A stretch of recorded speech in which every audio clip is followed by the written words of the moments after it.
Audio. Wait, try again now. Try again. Am I coming through on the audio? Let's have a look. I think you are now. I am now, yeah. We're all good. Sorry, that was my end. My bad. Well, did you have me muted, did you? Yeah, I had everything muted, Aaron. Me, brilliant. you, everyone. So apologies for that. Yeah, so we're just trying a different streaming setup now. Now that we've got sort of some overlays and some nice little graphics that people can tune into. So welcome back, and we're talking some Strixhaven already.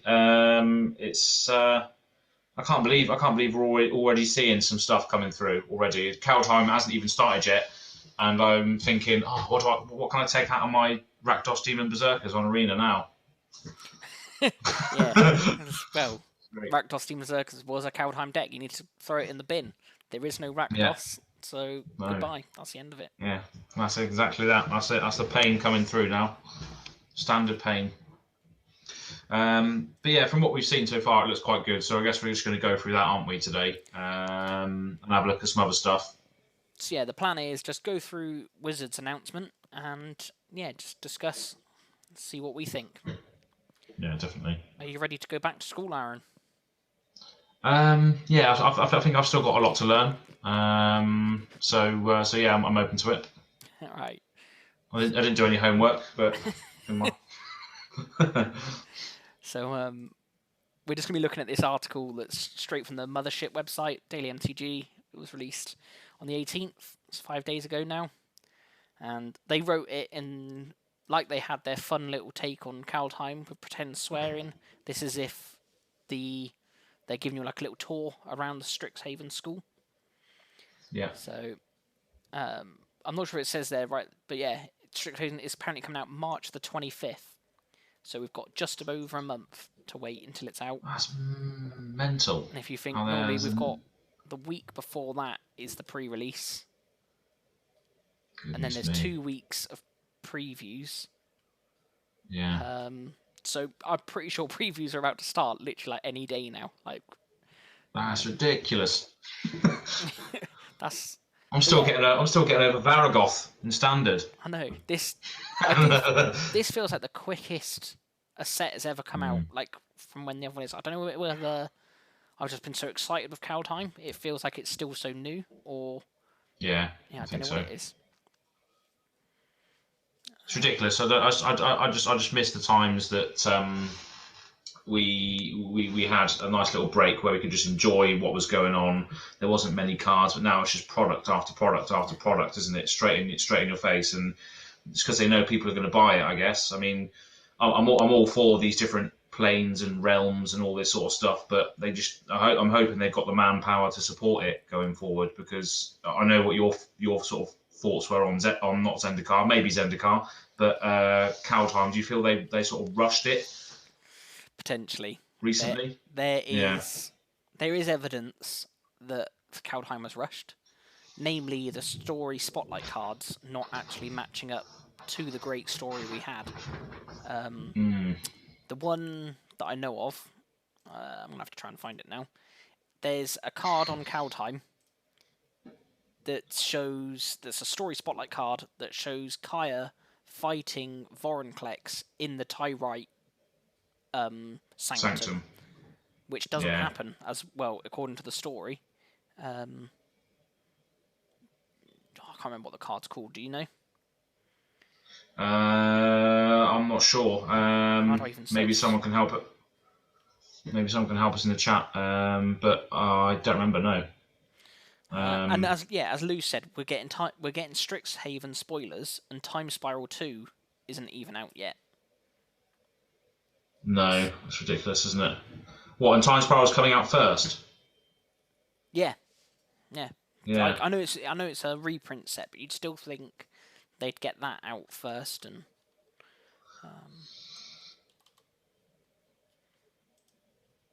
let's have a look. What's the set called? Where do I put the set in here? No. There. Kaldheim. Sorry for the slight going off tangent here. Kaya's on screen. Oh, there it is. So your trail ends here as Kaya, with her daggers, which were replaced with axes in the story. Kaya's Onslaught, thank you, Lou. You got there as we did, but I imagine not because of the delay, you probably got there about an hour before us. Absolutely, yeah. So yeah, Stream was still beginning shortly when he found out. So I'll just go down to these. Battle for Bretagard. That's an old saga story. Yeah. So that's fine. Dogged Pursuit does sort of happen at the beginning of the story. Kaya chases down Vorinclex, but she does have a lot of companions with her at the time. The Doomscar definitely happens. Fall of the Imposter. I didn't notice that if you look at the top of this, that's Vorinclex's head. Did you see that? You can't see my mouse. Wait, my mouse is nowhere near. I can't get to it. But yes, Fall of the Imposter, the top, is Vorinclex's face, and then it's Kaya and Tyvar climbing up. Tybalt's fallen down. A lot going on in that picture. Yeah. That's weird, isn't it? Lou said he's celebrating that Yeah, comic's 5th anniversary now, in relation to the delay. Yeah. So that... Yeah, so this That doesn't happen. This is going back to our... No. Because... Going back to the point of the fact it's rushed. Yeah. Tyvar doesn't join Kaya in the hunt for Vorinclex, really. No. Does help defeat Tybalt, so I'll sort of give him half of that one. Forging of the Tyrite Sword, we did see being done briefly in that episode, voiced by Tybalt. Yeah, you had to go get the sword, didn't you? And you killed Cole. Invasion of the Giants. I have no idea what that is in relation to. No. So, because I'm not sure if the Battle for Bretagard is when Varagoth first turned up, which is understandable. Carson's what we spoke about. King Harold's Revenge. Revenge on who? He turned on... who did he turn on in it? Did he turn on Tybalt and his plans? Because the elves originally... Who's this? King Harold. He originally came and he was going to be one of the bad guys in the war, but then he decided actually they'd be the good guys and the elves would fight off the zombies. So I think that's what the revenge is there. But it almost sounds like the revenge is against the good guys. Open Yeoman Paths. Tybalt definitely did that. Rise of the Dreadmar. Yeah, he did that, yeah. He did do that in his little story. Starnheim Unleashed did happen. The angels all came to fight the demons. Struggle for Skemfar. I don't feel that really happened. I don't feel that we really had much of a brotherly war there between the two of them. I feel like during the story we got, Tyvar was always quite happy for his brother to be in charge, and definitely it was only when he realised that his brother had been tricked by Tybalt was there any sort of conflict between them. But then as soon as Tyvar was like, oh, by the way, you've been tricked, he was like, oh yeah, of course I have. Silly me, let's make things right. Yeah. It's just like there's sort of big chunks of story that have been told, been rushed through, and yeah, it just hasn't really doesn't match up. It's like the age old theory that we had with Varagoth, because Varagoth was this on his card he's depicted as a big demon rogue. Yeah, he should have been a big demon berserker. He shouldn't have been a rogue. The way he's described in the story does not match how his card is portrayed. Yeah. So yeah, like obviously the big one is Kaya's Onslaught. That's really different. But I don't know. And why? Yeah, obviously, it must have been quite said late writing. Yeah, as they it must have been like a late change. They said like for packaging, like marketing came up with the idea, let's give Kaya the axes, and it must have been too late. They must have already had all the artwork commissioned and done for Kaya with her daggers, which is a shame. Yeah. It's just a shame they didn't sort of think that through and managed to get it changed.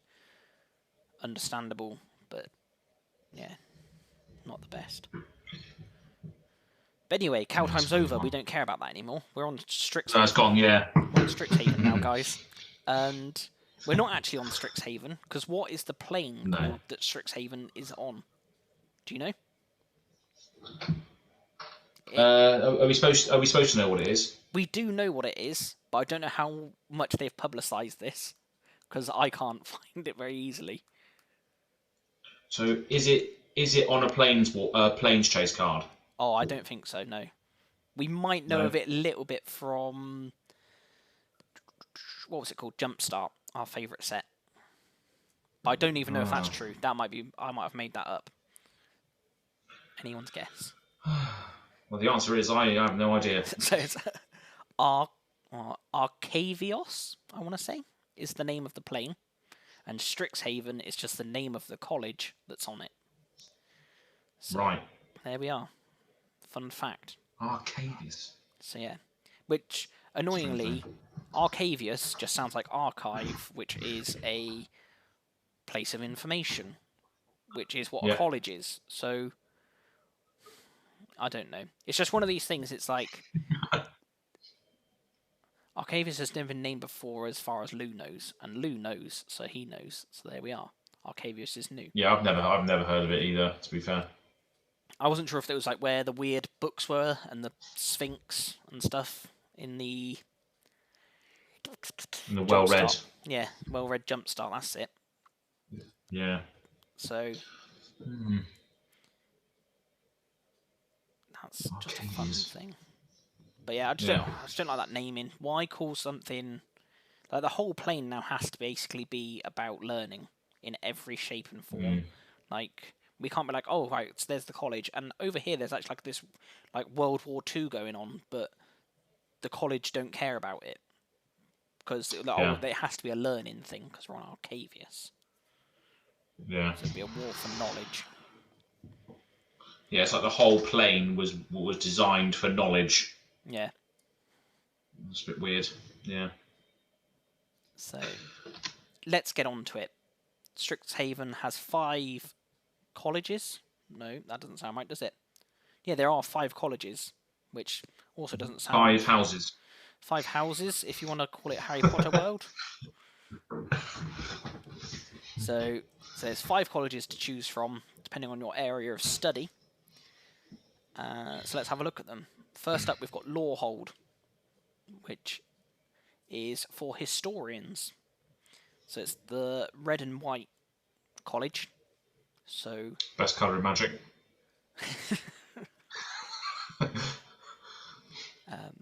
And College of Winterhold.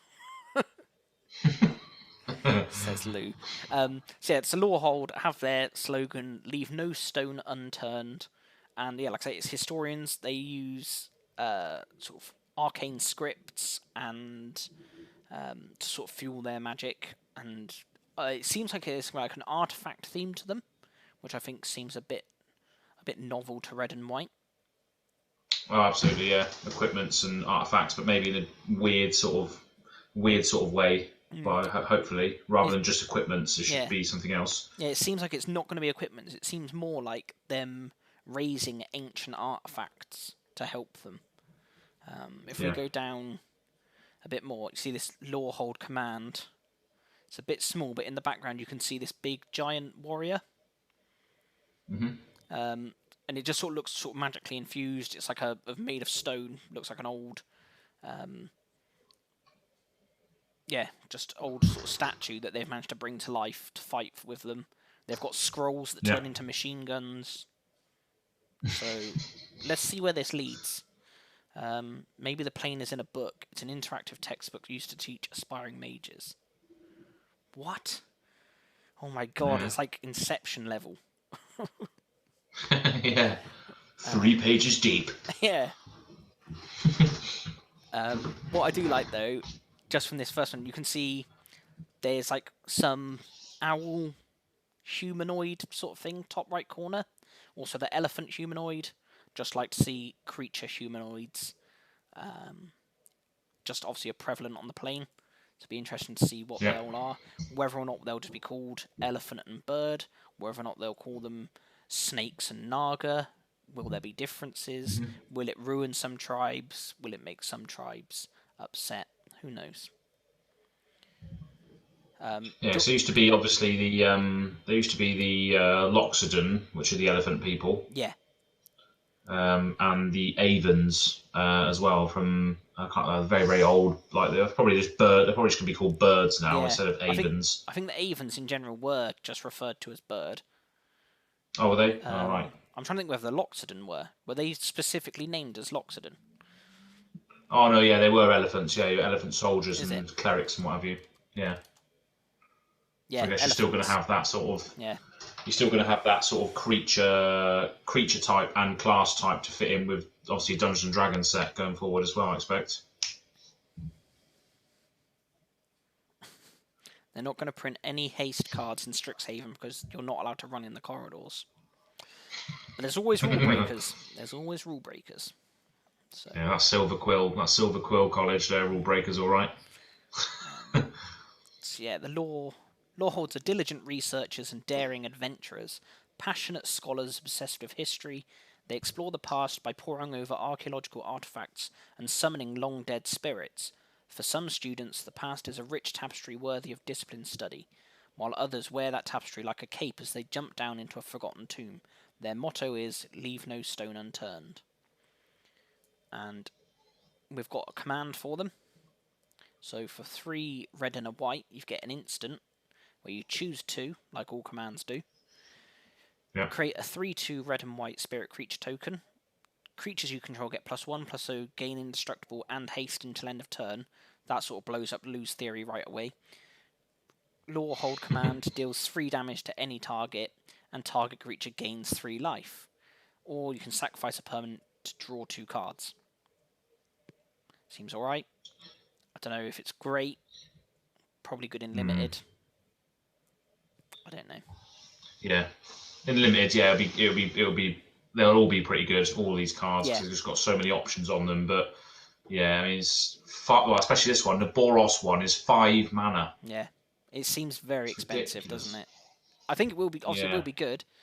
Obviously, if you've got a bit of a board, you can create the spirit, give them all indestructible and haste, +1 and attack. Yeah, obviously remove something, or if you're behind, draw some cards. Yeah, it's going to be all right, but Yeah. not standard playable. Probably. No. Saying that, there will be an amazing red-white deck that will destroy us constantly, and we'll be sad about it. Red and White Knights I've come across quite a lot. This could be what they With need. bloody Embercleave every time. Flash double strike kicks my ass. I never see it coming. Gotta watch out It's for it. ridiculous. So after the Historians, we join Prismari. And they're basically like the theatre kids, by the sound of it. Artistic, and they like to express themselves with visual magic. And the Red Blue Guild College, sorry, not guild. So I'm not sure if she's an orc on this picture here. Got teeth like a bit like an orc. You know, they've got the bottom teeth sometimes. Yeah. A bit like mini tusks. Yeah. So I'm not sure if we're getting orcs come in or whether or not that's possibly a new creature type come in. I reckon this school of mages is going to be very diverse. I reckon there's going to be all sorts of different races and different weird sort of characters and stuff that are all just learning different abilities and that. I think it's going to be very widespread with regards to the representation of different races, I think. Yeah, which is going to be, which I'm looking forward to. It's going to be just a cast of different characters in there, hopefully. So yeah, it just says here, Prismari are the theatre kids of Strixhaven, and magic is how they express themselves. Their spells can be as spectacles of raw creativity or meticulous artistic expressions. All the world's a stage, and whether their art is informed by mind or emotion, Prismari always leave a lasting impression. Their motto is, express yourself with the elements. And with the elements being the fire and water you can see above. Very, very grand. Some guy was seriously arguing that WotC are running out of ideas, because they reuse dual colour pairings. What? Yeah, that's a weird thing. Luz just said that people are complaining at WotC that they're using dual colour pairings again, and Mm-hmm. as Luce rightly pointed out, you can't really do much if you don't use them. But I've seen, weirdly, a lot of people complaining about it in this set in particular. But as we said, you've got to use them in every set. And people are like, oh, how are these any different than the Ravnica guilds? And Yeah. Mark Rosewater has said that the guilds tried to look at where the colours have common sort of goals and things. Whereas this, apparently, they've tried to look at what are the opposites of blue and red, but still somehow connect them. So they've looked at whereas Izzet was like obviously scientific, and I'm not sure what it is, but obviously like they're scientific, this is artistic, and I think they tried to look at sort of what, instead of what connects them, what makes them the opposite, but then still find something that brings it together, is what they're like, to make it thematic, which I think is quite a fun little way of looking at it. Obviously, a way for them to bring it out, but I don't understand why people are complaining, because we've had obviously the Elder Dragons on every plane, but yeah, the Elder Dragons on Tarkia, they were the allied colour pairs. It just seems a bit bizarre. I don't know why everyone's complaining about it. Just Yes, it is hard though, isn't it? Obviously, you got the guilds of Ravnica that are just, everybody refers to those guilds. I saw a couple of tweets earlier. When are you going to start saying, "Oh, I've got my nice Prismari deck now, my blue and red deck, my Prismari deck"? All of the new kids that are coming into the game now are going to refer to the Izzet color pairing as we know it as a Prismari color pairing instead, because that's when they entered Magic. Good. There's probably people that call it like Dramoka as the colour pairing for green and white instead of Selesnya, because they joined in Tarkia, and that makes the most sense to them. And that's fine. Like, I don't know, if you want to get rid of all the names, just refuse to use any names, and we'll just call it blue red, and that'll be really fun and interesting for everyone. Like, we can all be really happy then. But no, I think it's good. Like, I think it's a fun way of seeing where people join the game, depending on what they call things. And like before Tarkia, we didn't have names for the wedges. We didn't have Mardu, Abzan, and the other three. So we used to just call it Rock and USA and weird things because people didn't have real names for it. Yeah. But I think this is a good command, by the way, Aaron. If we want to get back to cards. So yeah, this. Can you read it? Is it too small for you to read? I can read it. Yeah, I've got a separate window open, so I'll read it out. So it's again a level command. So you can choose two of these, and it's in the Izzet or Pris. What did we just talk about, Aaron? What did we just say? We actually said it's all right to call it Izzet. We said it was all right, didn't we? So it doesn't matter. Right? Carry on. Red, blue, Prismari command. One red, one blue, and one other. So you can do 2 damage to any target. It can allow target player to draw 2 cards and discard 2 cards. Target player creates a treasure token or destroy target artifact. But yeah, mainly the top 2 on this. On a deal 2 damage, draw 2 cards, discard 2 cards. And I guess occasionally there'll be weird situations where a treasure will be helpful, maybe to sort of use this into a second spell. And then the destroy target artifact's just a nice bonus. It's a way of them giving you like that effect without you wasting a card, because you can put this in your deck 9 times out of 10. 9 times out of 10 just use the other abilities, but if they've got something good, say an Embercleave, this is your ultimate way to combat their Embercleave. Yeah, definitely. Yeah, I mean it is much more utilization in this card. So you can ping ping pretty much all sort of 1 to 2 drops early on. You can then refill your hand with dead cards. You can ramp, or you can destroy an artifact. So yeah, it's just this is probably, out of the ones we discussed so far, that is definitely better. Especially the mana value on it is 3, so it's so much better. For the 2 for 1 that you get on that, it's much better. Yeah. Raoul's just commented, it feels like Kaldheim has just opened its gold draft. It feels so weird, too soon. And yeah, that's what we were saying at the beginning of the show, Raoul. Just, it does feel like this has come round really quick. Yeah. And like we said, it's only a month until apparently they're going to release Strixhaven. So I understand why they are going to have to start getting some of the promo out. They've got to start doing this. But it just, I don't know what it is. It just feels like Kaldheim literally only just came out. It was the end of... Was it the end of January Kaldheim came out officially? So it's only been 1 month since it's officially come out, and now it's 1 month before this one. So yeah, maybe it is a bit soon. Are they all going to be soon this year? Because obviously we've got an extra set in the Innistrad. Are we getting it every 2 months instead of 3 to fit that in? I don't know. Yeah, didn't even think about that. Who knows? So that's pretty much a dual set, isn't it? It's two halves of the same set, basically. But they still haven't given us enough information to know. Apparently Kaldheim was even 5th of February, so they really are not giving us any time in between the two of them, which seems weird. No. Dom has asked, are wizards struggling for cash?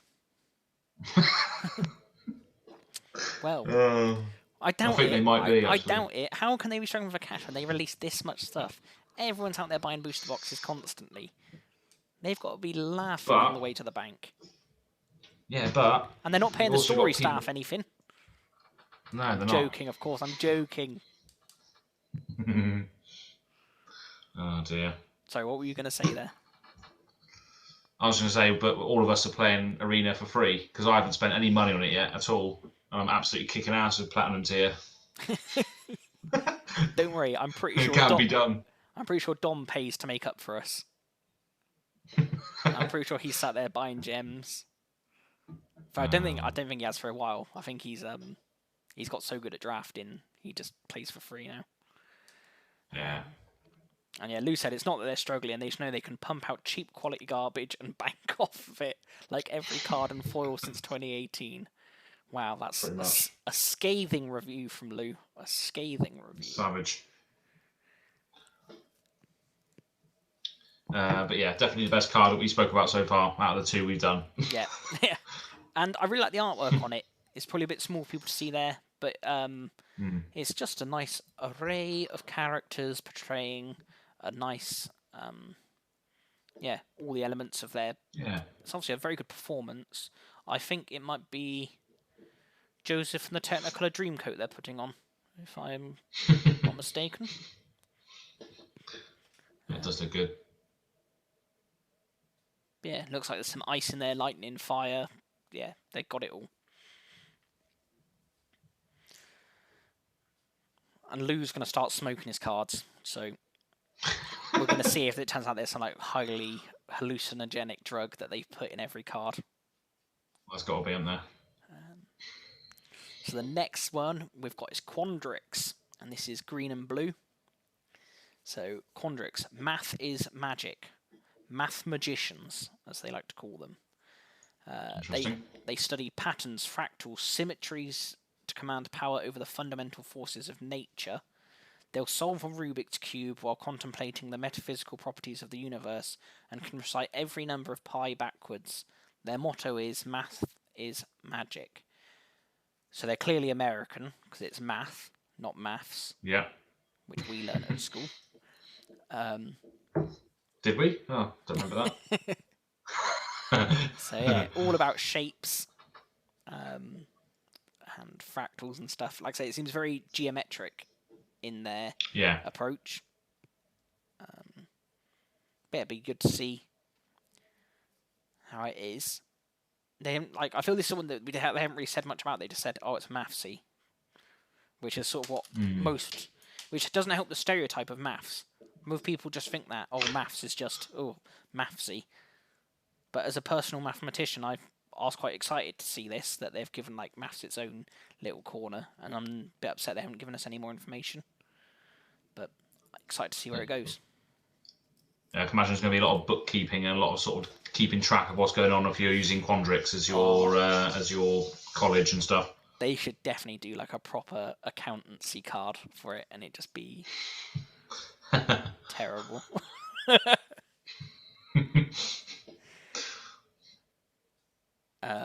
So the Quandricks command is another 3-mana instant, 1 green and blue. And you choose to return target creature or planeswalker to its owner's hand, counter target artifact or enchantment spell, put 2+1/+1 counters on target creature, and target player shuffles up to 3 target cards from their graveyard into their library. Is this the best one? Is it because it's green and blue? Who knows? I still think Prismari is the best one so far. Yeah, I think I do agree with you there. I think Prismari is better, but I do think this is good. It seems quite versatile, obviously. Yeah. You can bounce and pump, counter one of their things. I always find that these are like when you put a counter on these sort of like modal spells, is when the other one you choose is just, because I can, because it's there. Yeah. Like, whereas like the bounce a creature and pump a creature, that's a good combat trick. It's a good combat combination there. But to just be like, okay, I counter something, and then maybe you'll bounce their best thing, maybe you'll pump your biggest thing, and I guess if you're behind and it's some like big war of attrition, you might put 3 cards from your library back in. Like, I don't know. I still think these are going to. I think you're still looking at them now. They're these 3 mana ones anyway are probably going to be quite devastating if they play them against you. Yeah. Just because they do 2 things for 1. It's simple maths, as Quandrick would say. I'm trying to think. Would it be good in limited or even in standard? For obviously you play like a good curve, play like maybe a 1 mana spell, maybe like a 2 mana creature, and then on your 3rd turn, use this to bounce their 2 mana thing, and make your 2 mana one bigger, and just punch a big hole through them. Is that a good turn 3 play? Probably. Just you've sort of reset their board, made yours quite a bit bigger. I don't know. I've when I've done a couple of streams, I've said this thing where if I do this, I time walk them, which basically means if I do this at instant speed, it means I've basically taken an extra turn by denying what they're doing, like on Arena. That's one of the things I say is I time walk them, because time walk is basically to take an extra turn for 2 mana. So that's what I'm referring to. And I think if I had 3 mana available, I would just hold this in my hand and hopefully time walk them by just countering their entire turn with 1 card. Yeah. And I think Quandrix could do that because it's got so much different things on it. Same with Prismari could probably do that as well. Yeah, that makes sense. And yeah, Dorm's agreed. Yeah, busted and limited. Again. So yeah, limited. Yeah. Well, can you remind me what limited is? I have no clue what that is. Like draft or sealed. Oh right, okay, yeah. So you play the cards that you open, sort of thing. Correct. Yeah, lovely. And that includes any snow basics. Top tip.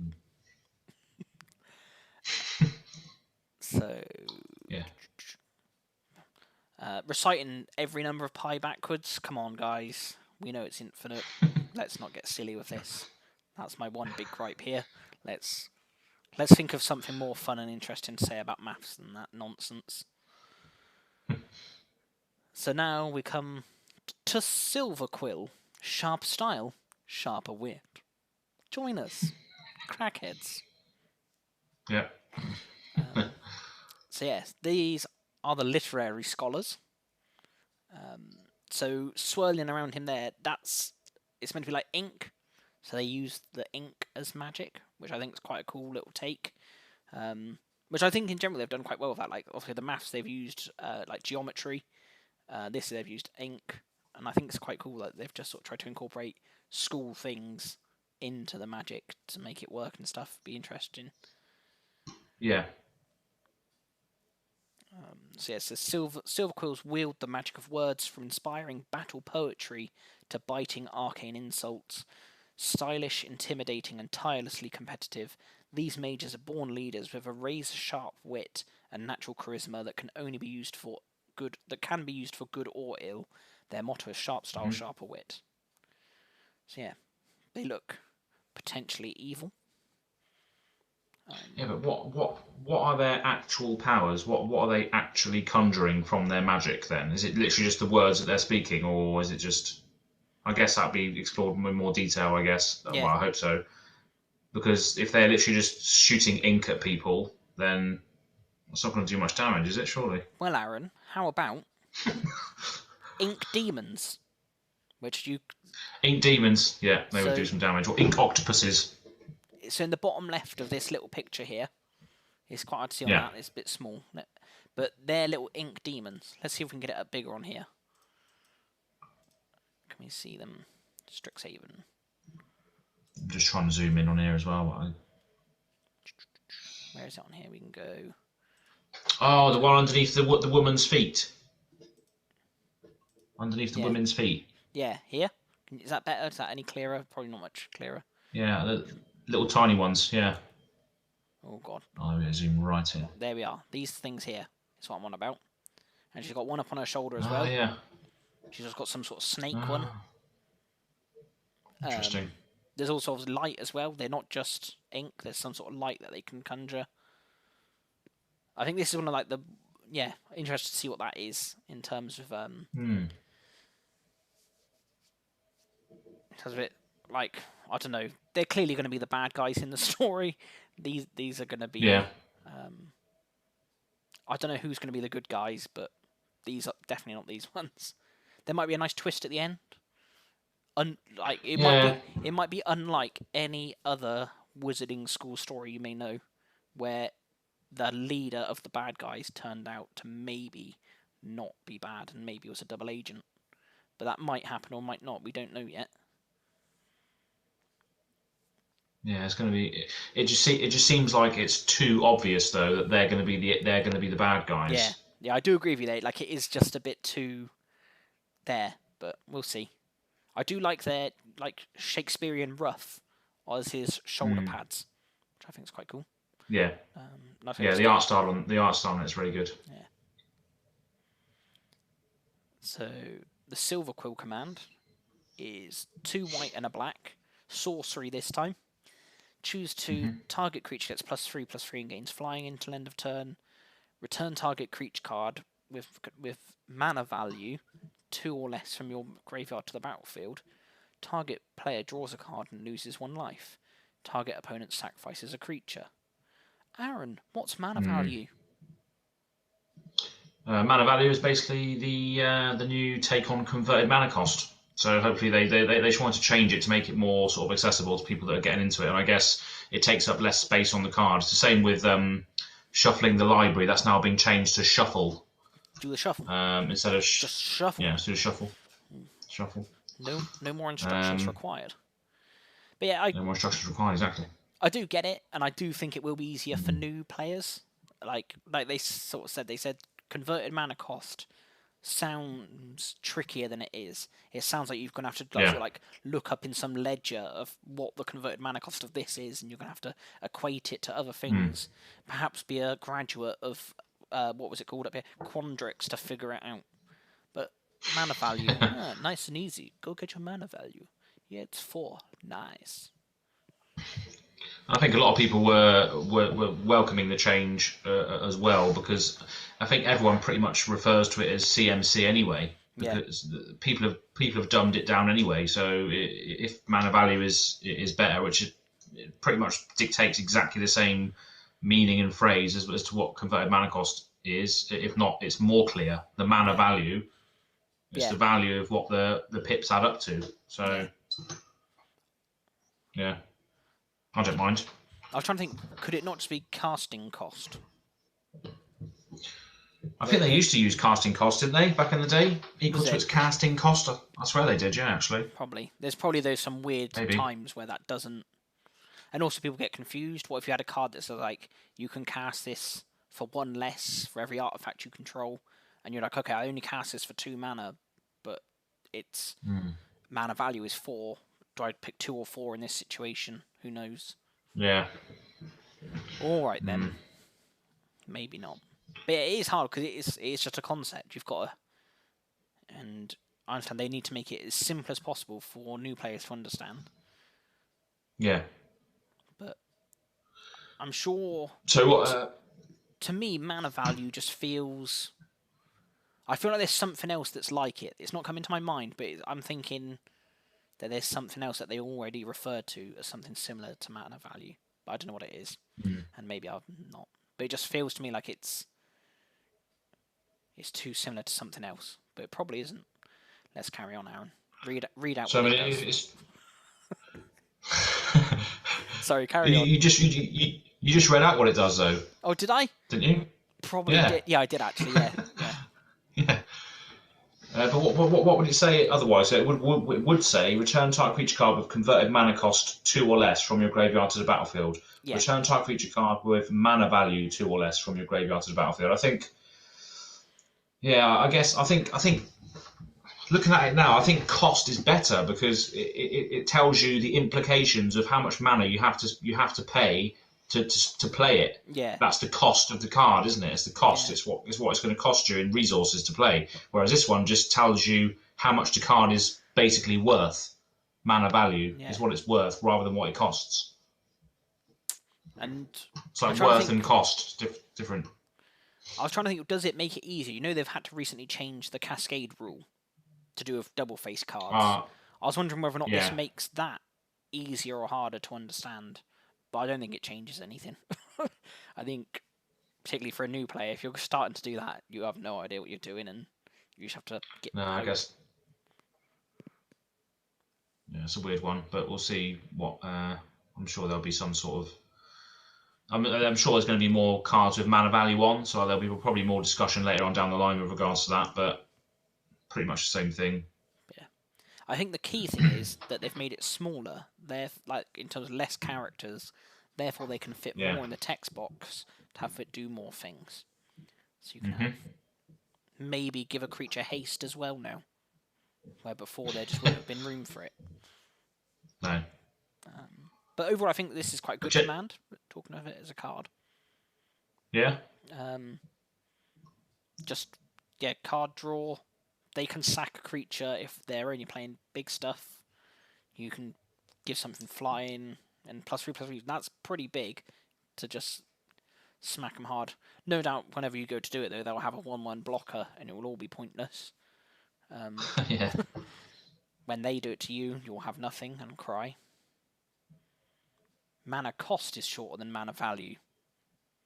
Yeah, could that have been the perfect solution?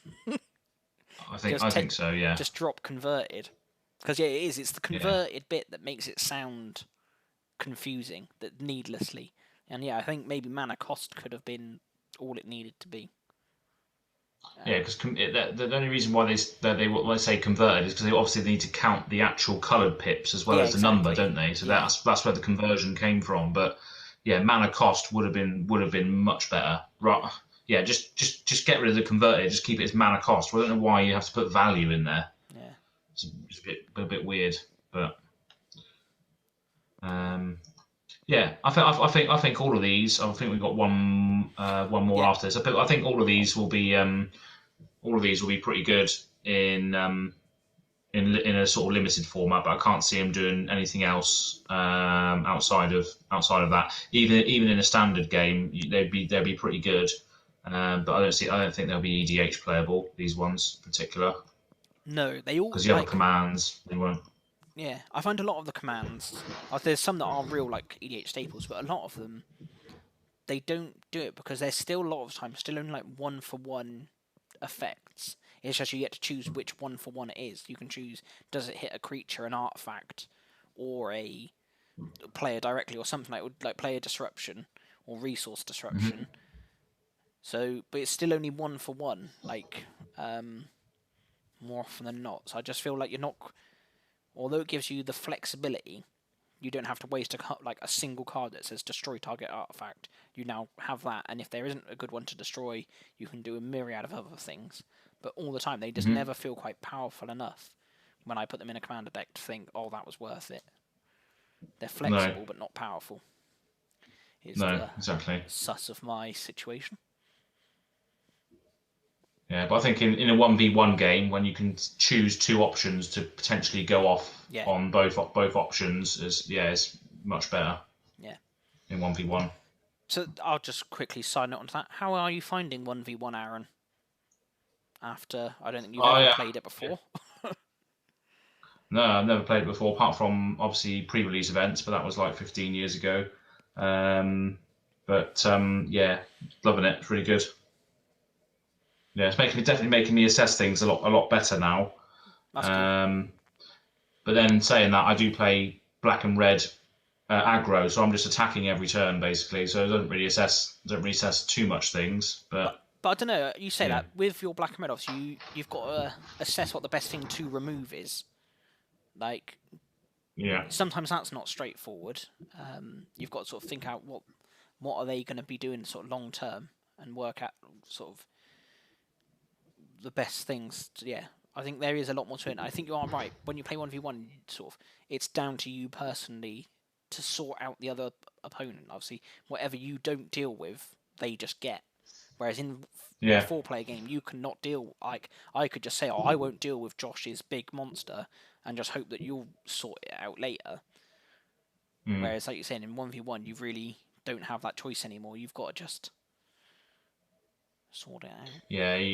You really can't do much. But I think when you're playing aggro decks, I think the way I use my removal is I just remove their early valuable creatures as soon as I can because I just need my attacks to go through early. Otherwise, I'm just going to lose in the late game. When they start dropping like 7 drops and anything above that, I'm pretty much done after Yeah. that. So I need to end the game by like turn 5 or 6. Yeah. Turn 6 or 7 most of the time. Really. But Yeah.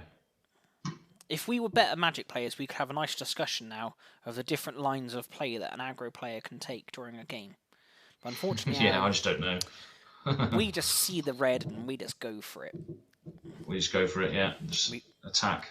climb aboard a Tali or Varagoth or your other beast of choice. And swing that Embercleave into battle.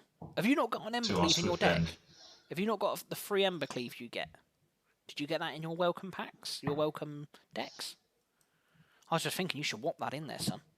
Just it's a golden. Free Embercleave? Yeah, because it should be in one of the. But I'm not sure if they changed it when the next sets came out, when Kaldheim came out, or Zendikar even.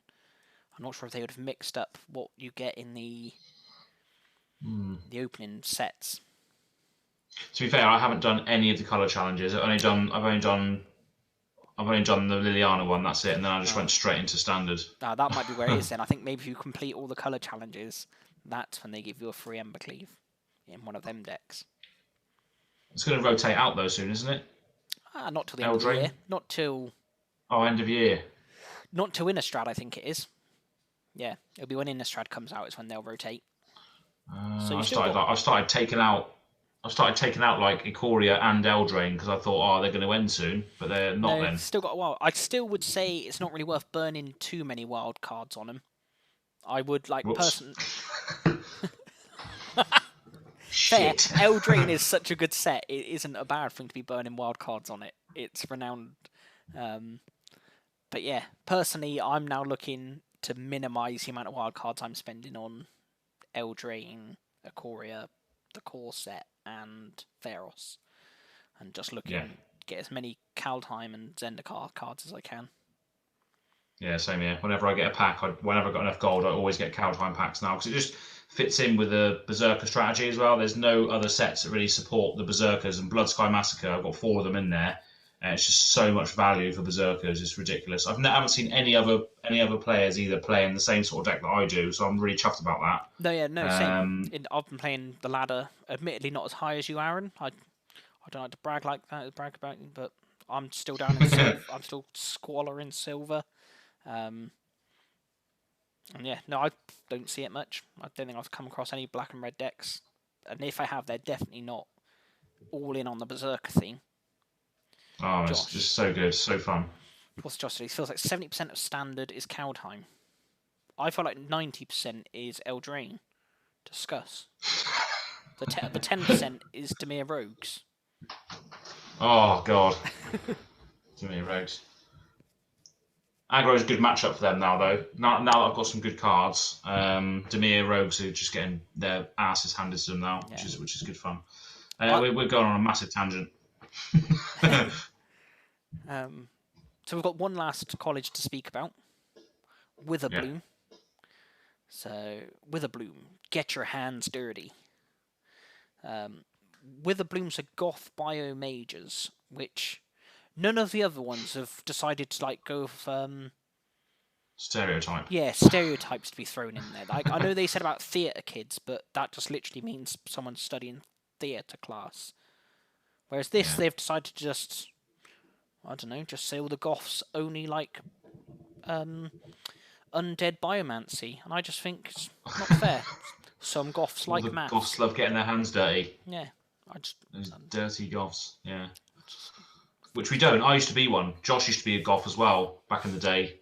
Well, to the outside world, we probably would have been classed as a goth. You know, it's a stereotype, isn't it? But that's strange how they've added that in there. yeah.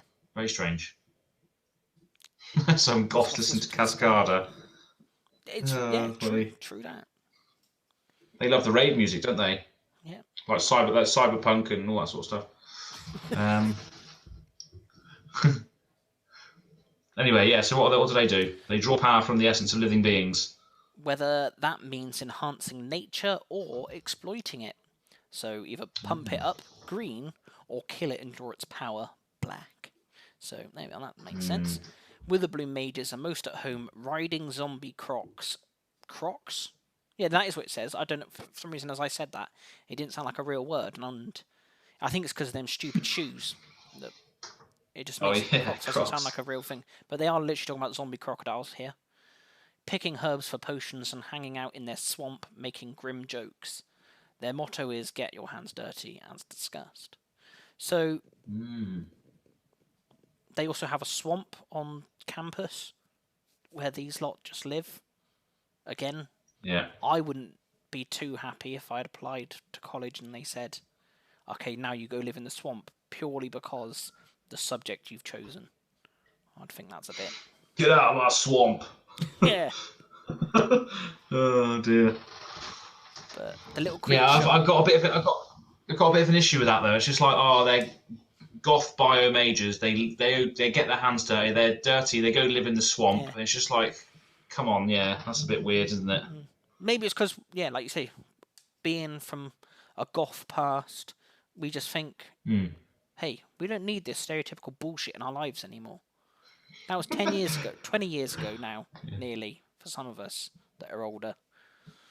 Yeah. I think, come on. We're just here to have fun like everyone else. Goths love kittens too. They do. Nice. But what's this card do then? What's this goth up to is what I'm thinking right now. I like this. To be fair, Witherbloom. Sorry, carry on. Bit of a delay on today's one. Sorry, I like this little creature here. This little lizard thing. Oh, on the shoulder? Yep. Looks fun. Yeah, it's cute. Hopefully it's a main character. It's the new Toski. It's Tossi's brother. Oh. We've made the link. Gofsky. Yeah, Gofsky.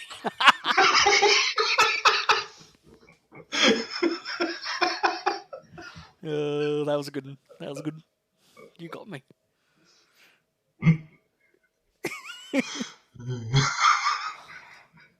We need to make that now. Somewhere. Josh is really good at making up custom commanders. Can you make me Gofsky, please, Josh? Oh, funny. And it can be terrible in which is more to my suiting. Oh dear. Brilliant. So this next command, I've actually heard people saying it might be legacy playable. And right. Let's see why. So it's just black and green for a sorcery. Target player mills 3 cards, then you return a land card from your graveyard to your hand. Yeah. Destroy target non-creature, non-land permanent with mana value 2 or less. Target creature gets -3/-1 until end of turn, or target opponent loses 2 life and you gain 2 life. And apparently it's the middle 2 abilities for 2 mana is what's getting people excited for old formats, that you can destroy a non-creature, non-land permanent, so you can destroy someone's sort of like opening mana, like mana rocks and things that they have. Crypts and vaults and stuff, yeah. So you can destroy that, and then the -3/-1 just deals with very efficient creatures, sort of in the early game. So apparently, like I said, I've never played Legacy, so I don't really know how much truth there is to this. I just saw a few people talking about it, And I know, annoyingly, obviously recently we've had a few cards, Oko, Oro, others that sort of have just smashed through all Comnath. formats. And it's made, but I still do. You still are a little bit excited when you see a standard card that people think is going to do well in old legacy formats and things. Yeah, it is interesting to see the implications of what is a standard card in the standard set. Yeah, reaping havoc in other formats, and that just gives you an indication of how powerful it is. But what about in the other formats? Are the other formats, is it just as good, or is it just good in Legacy? I don't really know. The -3/-1 is just very I think a lot of the time, like unless there is a specific thing you can kill, more often all it's going to do is help stop a blocker, and it's a sorcery, so you can only do it, and then so you've got to do it after combat and finish it off, or you have to do it before combat, and basically you make the choice for them before they block, sort of thing. Yeah, you can't combat trick it, can you? No. So it just seems a bit weird. No. I just can't see it being great. No.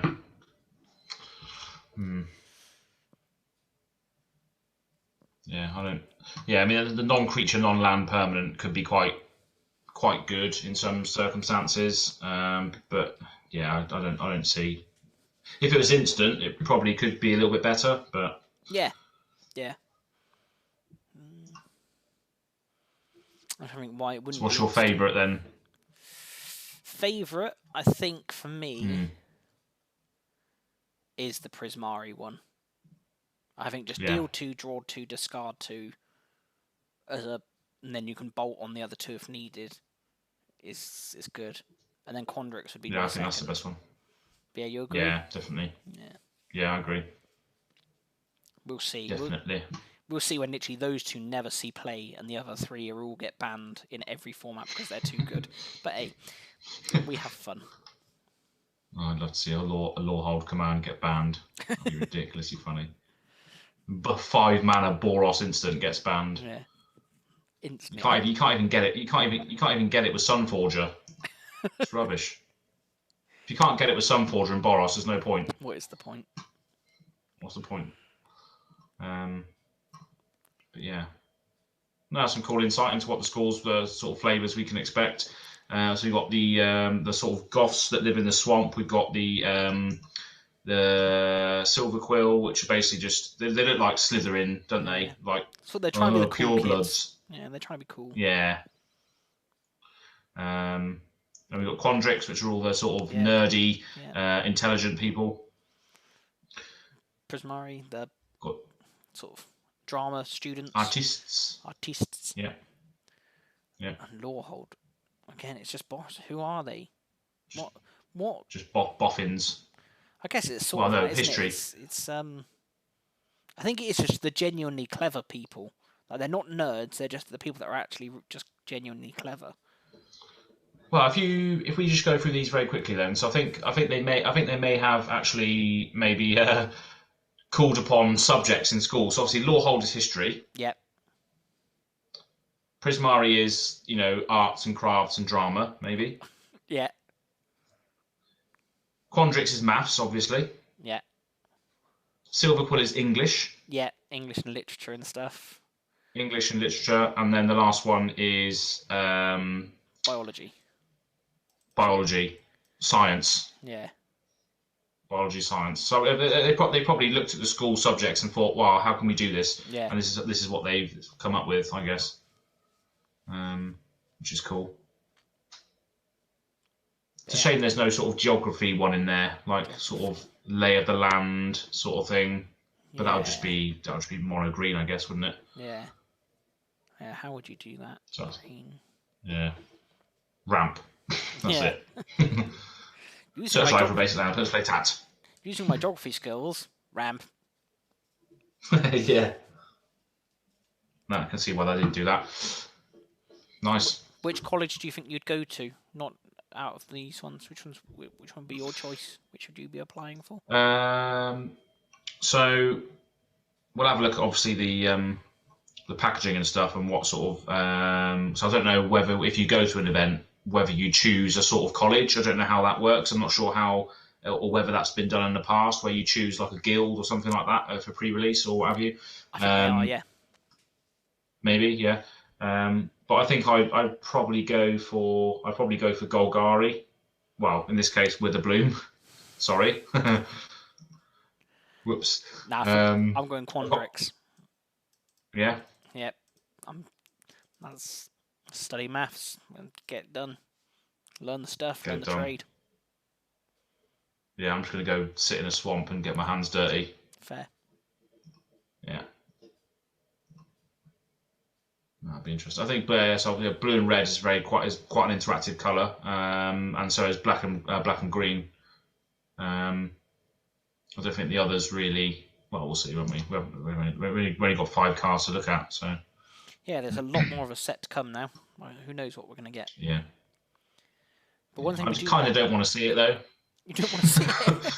I don't want to. I don't want to see it just yet. I'm just like, oh, I'm loving Kaldheim, and Yeah. suddenly, oh, here we go. Is these 5 colleges for you? Brilliant. Yeah. Cheers. Same. I do agree. I just feel like I want to see more Kaldheim.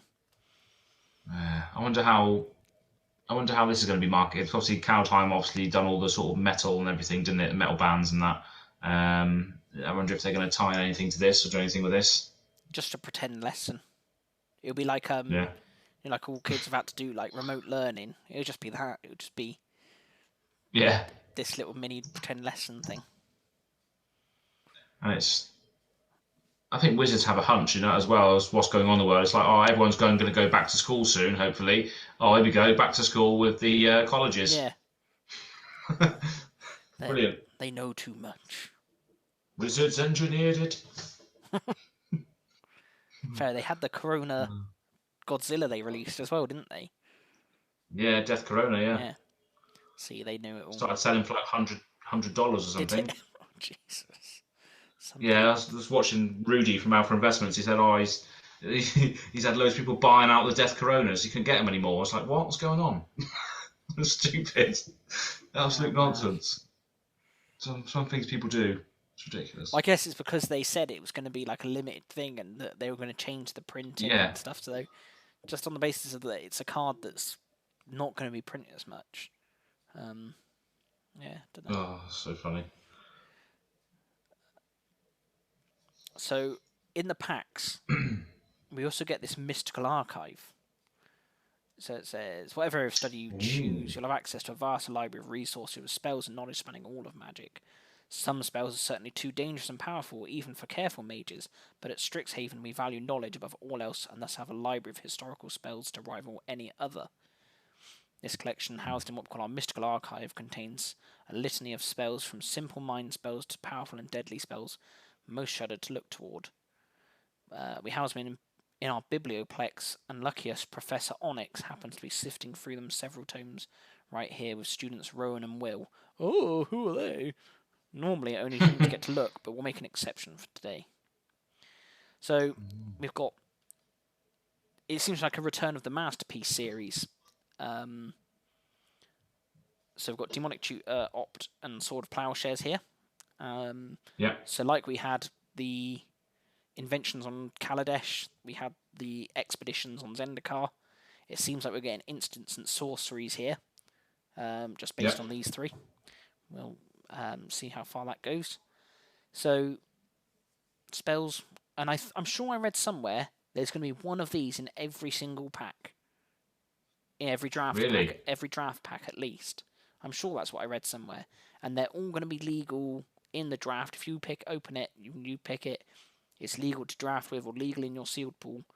They won't be legal in standard, just because they're here. So we're not going to get Demonic Tutor in standard. But I just don't know, what does that do to the limited environment? If you're guaranteed, if there's, I don't know, what does this do to the set? I don't know. Is it deliberate? No, that is weird how you get cards in your sealed pool which you can't use. Yeah. Well, you can use it in that sealed pool. Ah, right, yeah. Yeah, you can use it in that, but then you can't go and play with it in standard. So you open Demonic Tutor, and then you think, well, I've got to go build a bloody legacy deck now to play it. which is unfortunate because that's a lot of money to invest. Yeah, but I guess they're trying to. Well, they're trying to do this for everyone. They're trying to cater to the Commander players as well, aren't they? So there's a small chance you can get these massive reprints with this fancy art. Commander players will probably buy boxes for them. Yeah, I definitely think it's definitely much more aimed at Commander players rather than Legacy, as I joked at there. Yeah, I think it's yeah they're going for the Commander players, and if you're not a Commander player, you could potentially open this Demonic Tutor and it'd be worth a lot of money, and you can just sell it. So it helps investors, helps Commander players, helps just someone that's just trying to break even on their enjoyment of Magic. Collectors are probably crying because they know that it's new things they've got to collect. Yeah. But maybe they're also slightly a bit happy because there's something new and interesting. I did it really nice. So yeah, and it doesn't. I don't know. It's not like a definite art style here, is it? I don't know. The Demonic Tutor and Opt looked quite a bit similar, but I'd say the Sword Plowshares is a different style altogether. Personally. Yeah, quite stained glassy, aren't they? Quite stained glass on the Demonic and Opt, but the swords is a little bit different. But no, I like them. And it'd be interesting. Yeah. Interesting to see what the other ones are and how many there are. I think someone said there's 60 something of them. But it'd be interesting to see what they all are. And as I said, more importantly, how does that affect your draft? Because I assume, like say, you can see the rarities on them. Demonic Tutors are mythic, Opt is uncommon, Swords is a rare. So obviously I assume you're going to see way less Demonic Tutors than you will the Opt. But yeah, I don't know, how much will you see them? Will you see some of the commons in there any more or less than actual commons from the normal set and stuff? Like, how rare is the mythic Demonic Tutor in this situation? Be interesting to see. Yeah, it's a weird. There's some other ones as well, isn't there? There's some Japanese ones as well. Yeah, so down here it says, again, for our Japanese students in our foreign language, yeah, who cares? That's not... So, yeah, all of these are also getting an alternate Japanese art. So, like when they did the Planeswalkers in War of the Spark, I think it was, then they had the alternate Japanese Planeswalkers. It looks like they're doing that again. I've gone to the bottom of this page. So here they are. So there's the three as we know it. Or you can get this art for Demonic Tutor. Oh, no, this is in Japanese. Aaron, do you know which one of these buttons I need to press? Orange one, I assume? There we go, that gets rid of it. Yep. And you read that quickly and told me, thank you. So yeah, or you can get this Demonic Tutor, which he appears to be holding Lucille. Brilliant. Fantastic. And yeah, this in particular is just outstanding. Yeah, that's brilliant. Like I said, all of the Planeswalker ones, I was like, they're quite cool. Like, if I got one, I'd be happy, but I'm not going to go out my way to get them. This is the first one of the Japanese ones. I was like, yeah, okay, if I want a Demonic Tutor, this is the one I want to get, sort of thing. Yeah. Although the fact it probably costs like 4 times as much means I probably will never get it. This one does look amazing. Yeah. Just having I don't know if it is a samurai. I'm sorry, I'm not well versed enough in Japanese culture, but someone's studying these scrolls, and this demon's like, I'll give you the knowledge. Bend over. Yeah, it's basically it's like it's like your Kamigawa spirits, so like Oni, the Japanese Oni. It's like the Oni spirits, are like the demon spirits of Japanese culture. And it's even if you know the Japan flag, it's just literally red and white. That's all it is. Yeah. It's just a red dot in the middle of the flag. That's nice to see that they got just literally red and white on there. Yeah. That just feels Japanese just from colours, just red and white. So yeah, I really like it. This seems to be the perfect one for them to sort of kick it off with. It is amazing. And hair, not too dissimilar to my co-host, may I say. A lovely mane. I think I think we might recreate this picture when we're allowed to get back together again. And I hope we've been working out during lockdown to do this and grow new fingernails. Just started actually. I do in that. I own a full suit of authentic Japanese armor that I can wear, so I'll be doing that. Yeah, Um, sounds good to me. so that's what we'll do.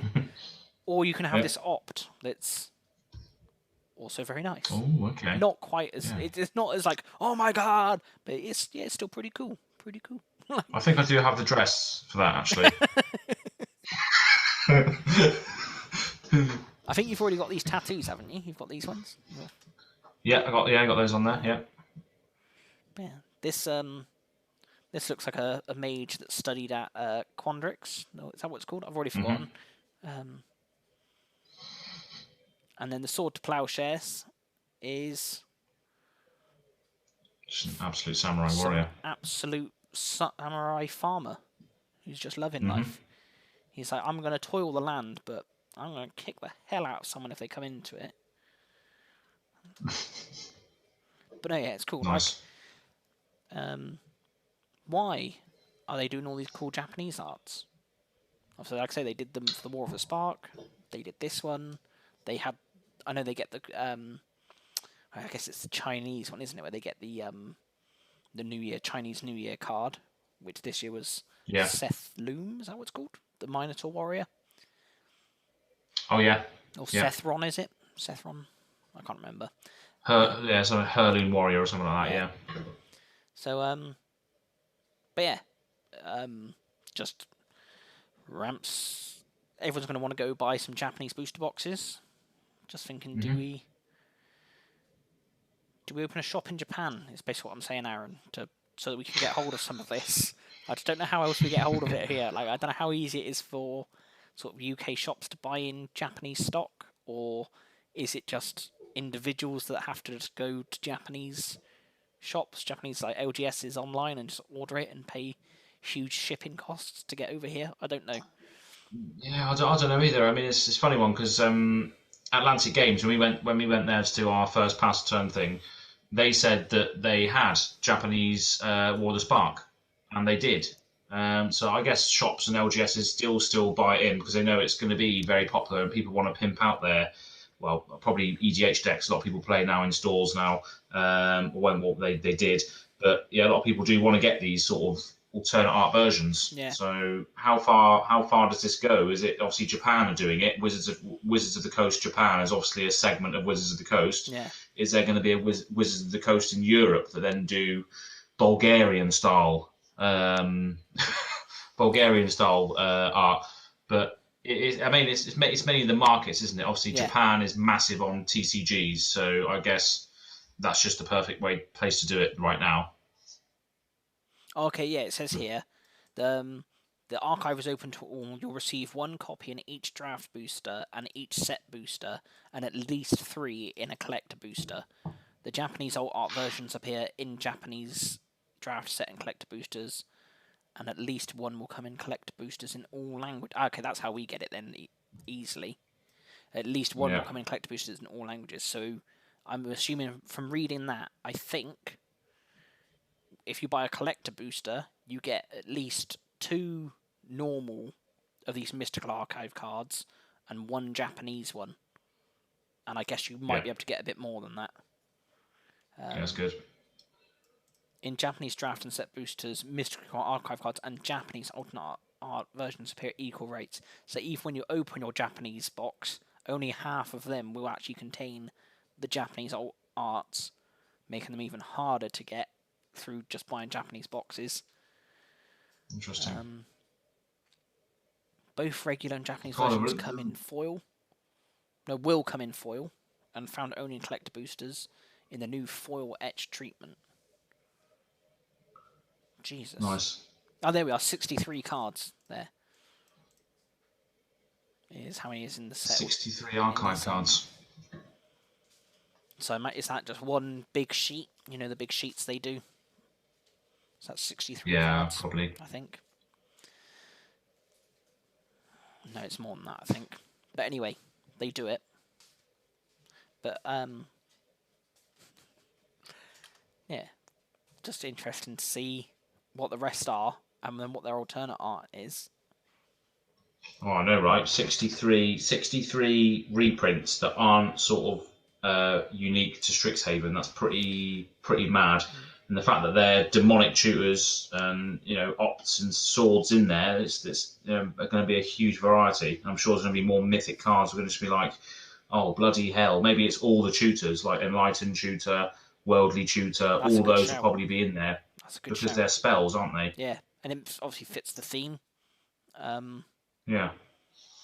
But you said not Strixhaven. That's not strictly true, possibly, because on Kaladesh we had the Gearhulks as inventions. I believe on Zendikar when they did the lands, were there not some current lands reprinted in there? Maybe, maybe not. I'm trying to think what other ones we've had. I know we had the ones on Amonkhet, and I can't really remember what was in there. Maybe that was all reprints. I can't remember. Yeah, I don't remember either. So, also, who's Professor Onyx? What? There. See that? Professor Onyx. So that's going to be. They're printing Pokemon cards now as well. Exactly. That's. And a little bit of confirmation that we are getting the return of Will and Rowan Kenrith. So I assume this is after Kaladesh, not Kaladesh. After Eldraine. Eldraine, yeah. But before Battle Bond. So I assume this is where they learn their battle magic stuff, I think. Oh, wow. Thanks, Neftagia 550. Want to become famous? Buy, follow, Prime viewers. Cool, thanks. Big follows. Yeah. Get out of here. Sounds good. Sign us up. We're authentic, you old bastard. So then here is a little map of Strixhaven. So there's the 5 colleges. So that's sort of a depiction of what their sort of buildings on campus are like, and then the main college is in the middle there. Interesting. So why do they go to the main college? Lord knows. I assume there's like battles there or something. They have to fight against the other schools. I don't know. That's where they made just exams. I don't know. We're getting 5 commander sets for commander pack decks. Yeah. 1 for each of the set. No more details than that. So, and one thing is that they're moving closer to plastic-free packaging. So apparently this commander set, there's going to be more of that. So I assume it's just going to be a cardboard insert that holds the pack rather than a plastic one for this time. So here's the packaging. This is what we wanted to see. So there is Will and Rowan Kenrith doing what they do best. Yeah. Some owl behind them. Hedwig. So, I don't know, are they just going to be in the school for the artsy school? The Prismatic one, whatever that was called. Prismari? Yeah, Prismari, yeah. So, are they, because obviously they are red and blue, or, I don't know, are they expanding their horizons, perhaps? I don't know. Going somewhere else. It also looks like Will is sort of using this blue sort of magic, and then Rowan, or I could have the names the wrong way around, is using this sort of fire magic. So they're not even doing it together. They're not doing it the red and blue together. It's one each. Yeah, that's what they normally do. Oh, is it? Oh. Yeah, in their like original Battle Bond printings, Will was just mono blue, Rowan was mono red, and they had so she's a fire mage, he's ice mage, sort of thing. So, does this mean that in those in each school, each spell is going to have a double face card? One green, one black, one red, one blue, double face card. Almost definitely, I'm going to say. I'm going to go out on a limb and say yes. Because we know this set has modal double face cards that are do spells. So I think, is it that both sides have to be a spell? Because the Zendikar thing was one side would be a land. Then Kaldheim is it one side would be a creature. So this one side's got to be a spell. But doesn't mean it has I don't to think be there'll two be lands spells. though. I reckon there'll be 2 spells. Yeah, no, there won't be any lands. No double face lands in this set. Yeah, it'll just be all spells. 1 blue, 1 red for Prismari, or 1 black, 1 green for Witherbloom. I reckon it'll be like that. Yeah. Actually, I'm a bit interested. Like the old split cards. Yeah. What will the rare lands be, though, do you reckon, in this? Because I'm assuming there'll be the dual colours of each college. So we're going to have enemy colour dual lands of some sort. But would they be pathways again? Are they just really happy with how pathways are working out? Just redo them? Probably not. Is it going to be... I reckon it might be something to do with maybe like the Prismari ones, say add a colourless or whatever, and then just add 1 red or 1 blue to your mana pool if you tap it, but only use this mana to cast non-creature spells, something like that. So it's like a dual land, but for non-creature spells, something like that. Could be. I'm trying to think how good that'd be. Be a bit annoying, but potentially good. Because like you said, if it comes in untapped all the time, but then there's a big drawback on the type of spell you can use it for. That could be quite good. Yeah. Yeah, I like that. We haven't seen anything like that, have we? Like a land that only fuels the colour of mana you need for certain spell types. No, definitely not in like a whole cycle. I feel like we've had like small ones, sort of like Cavern of Souls sort of does that, but that does creatures of a certain type, doesn't it? You've sort of got the odd card that sort of does things a bit like that. But yeah, you're right. I don't think we've had something that's a real sort of cycle that does say can only be used for these certain things, which could be quite interesting. Yeah. So if they do, we'll have to do another podcast on lands and add them to the list. Oh, I'm going to have to start from scratch. That list is out the window now. If that happens, it throws everything up in the air. Oh, dear.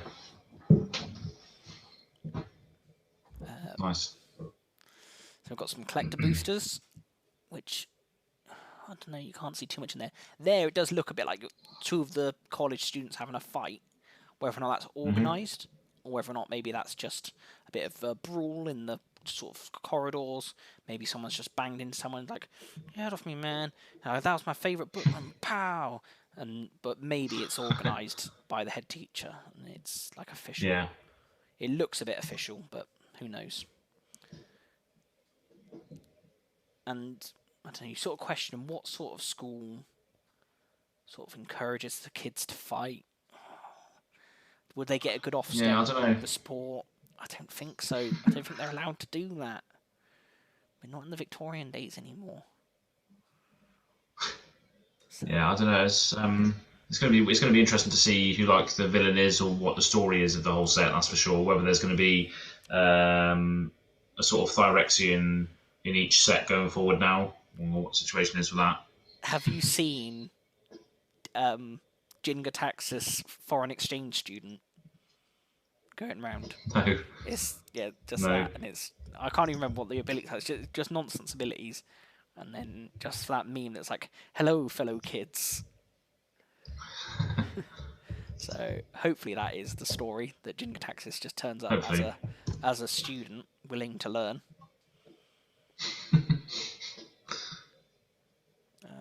So yeah, we've got theme boosters. As always, they're sort of designed for the intro players. This is some new artwork though. It's like for the booster packs, the draft boosters. And that's just the artwork we had above. But if you see this here, the green-black one, the Witherbloom. See this bear with a monocle? That one's pretty intriguing. I want to know more on that. Holding a menagerie of animals, I think. Yeah. We need to know who this bear is, please. Wizards, a matter of urgency. This owl looks pretty cool. On Prismari. Nice white owl. But the other 3... Do you reckon these are sort of, with regards to sort of legendary creatures, do you reckon there'll be a lot of legendary creatures in the set, like sort of Dominaria, where you got loads of like sort of tutors like this that could all be legendary? Yeah. I don't think there's going to be a massive amount of them. I think it'll be the same amount as however many we had in Kaldheim, which is relatively high, but it's not like a legendary set. I think we'll get that again. That just gives us an outline of like, oh, these are each of the college tutors. This is the dean of the school. Apparently, each of the schools was founded by an elder dragon. So elder dragons are back. Oh, So is one of them going to be really? Nicobolas in disguise? Is one just Jin-Gataxis in disguise? Are all 5 of them just Probably. known villains in disguise? Probably. So yeah, that's a big thing. I don't know even know where I heard that. That might have even been a dream I had. Because I now don't A know premonition. where on earth I would have heard about that, but I have. Brilliant. Well, so they were founded by the original Elder Dragons or different ones? Different. So we've now got Elder Dragons of Dominaria, then the Primordial Dragons of Dominaria, and all the other ones of Dominaria. Then we've got the Elder Dragons on Tarkir, and now we've got Elder Dragons on Arcavius. Arcavius. And they founded the School of Strixhaven. And I think they're still alive. From what I have remembered, my wild dreams, I think the Elder Dragons are still alive and will probably be in the set. It's going to be interesting if they are. Oh, here's all the details on the mystical archives we were looking for earlier. But we don't need that anymore. We've found that. Let me try and find it. See if there's any mentions Elder Dragons in here. There we are. Sorry, it says it right at the top. Each of our colleges was founded by the Elder Dragon whose name each school bears. Our founders were paragons of magic and knowledge, and each school strives to match its founder's vision and magical aptitudes. We won't be meeting the founders today, but with any amount of luck, they may show up at orientation. So there we are. That was my weird fever dream, written down in cohesive sentences. So they might show up at orientation. So they're still around then. I believe so. That's definitely what that makes it sound like. That we're going to get the cards. So I'm assuming at least one of them is going to be a major player in the story. I assume there can be a teacher that's a major player in the story. Possibly a student that's a major player in the story. Perhaps a band of maybe 3 students and an enemy student in the story. But again, we digress. In maybe one of them has an uncle that's actually a wolf. Has a pet owl. Rides a broom. Weird shaped scars on their body. Rune Scarred Demon is basically what I'm getting at. We're getting a Rune Scarred Demon Reaper. If that happens now, I'm claiming that one right here. But no, all in all, it looks pretty good.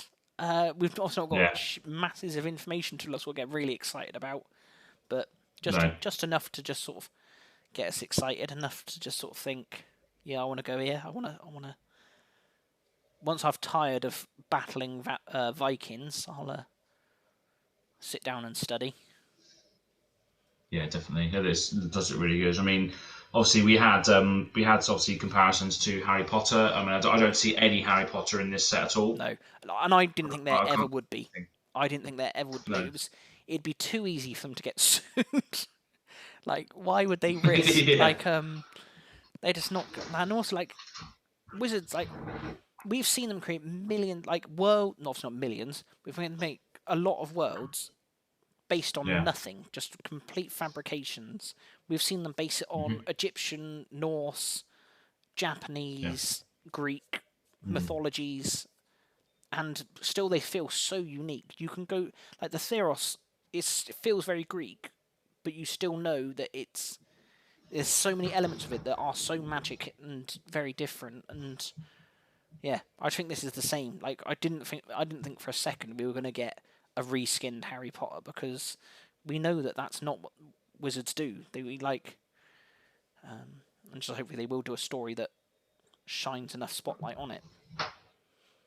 Yeah, definitely. It seems that definitely does seem that there's loads of elements here that we could potentially pick up with the story. Elder dragons, different schools, different styles of magic and stuff. So it should be good.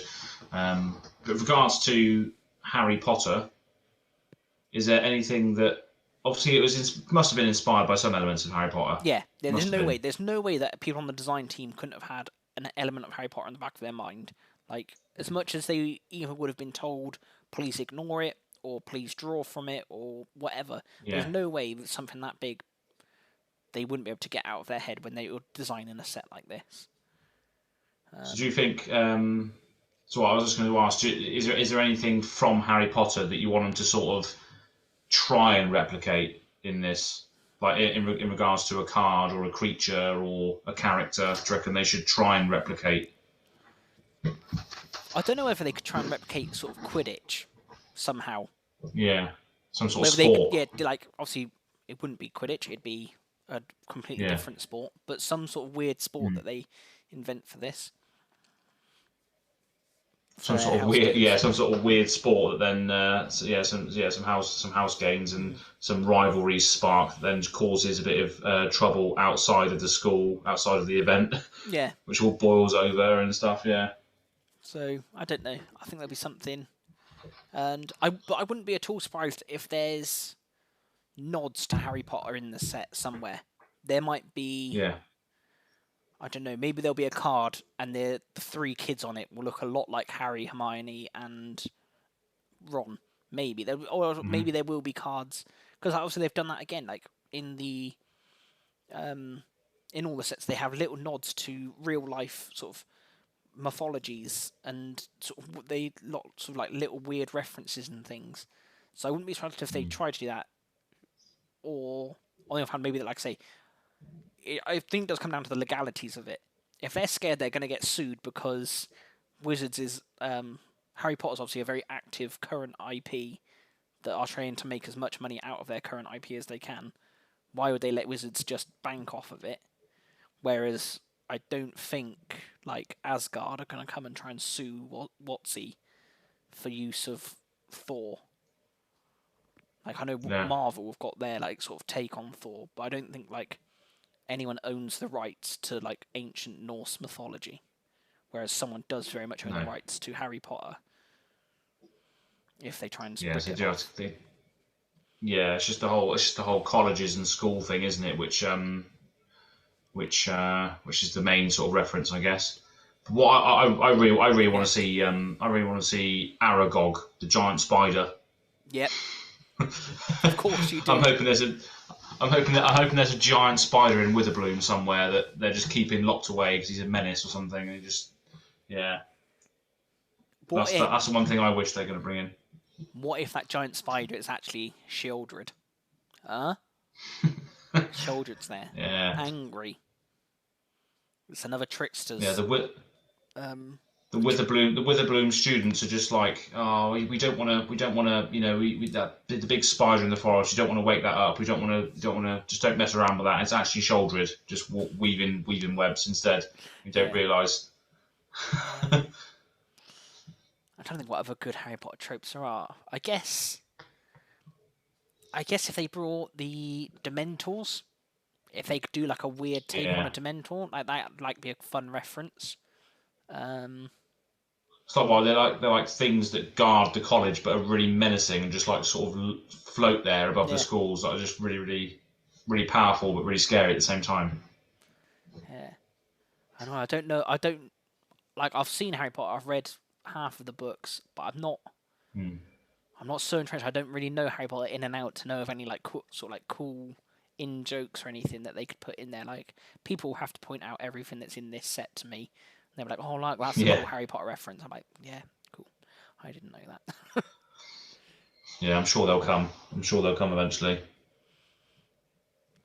That's cool though. Well, that is pretty much it. I mean, we'll probably start getting spoilers next week. Yeah, they didn't give us a timeline on this right now. But as we said, like if apparently the release date is a month away, it doesn't leave us that much time for spoilers. Like normally we have at least 2 weeks spoilers. I swear normally there's then a week off. So we've got at least 3 weeks of sort of spoilers sort of season. And we've only got just over 4 weeks for it to come. 1, 2. What's madness? 3, 4. Yeah, would I say the 25th? There. Yeah. So just over 4 weeks. which is weirdly a Thursday. Is that right? I doubt it. Where's the 25th come from? I got the 25th from this video, the weekly MTG, which is where the Strixhaven sneak peek all started. So, if you want to listen to the real facts, maybe they answer it in there. Yeah.